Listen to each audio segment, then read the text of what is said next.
polls about the first 100 days of President Trump's administration were released a few days ago, and he has the lowest approval rating of any president in the last 80 years, according to the Washington Post, ABC News, and Ipsos, I believe. Other polls suggest similarly low numbers.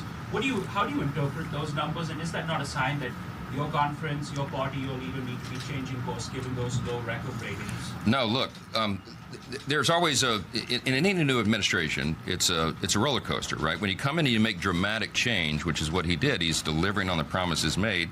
There's some bumps along the road. We're changing everything. As we said, when President Trump was running, I told him and we told our own voters he could be the most consequential president of the modern era. Now the media all of you are acknowledging that is true.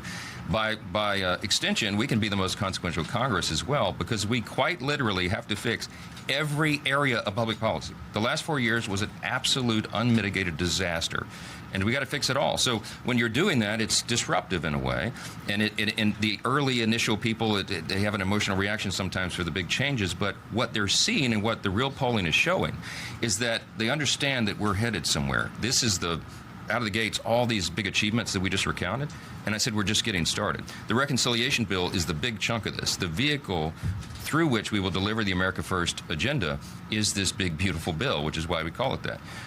The president's approval rating is better than it was in 2017 when he got started, right? Because people trust him. The thing about President Trump is he's had an administration. This is not a new thing. People remember. It's hard to remember. It seems like it was 20 years ago.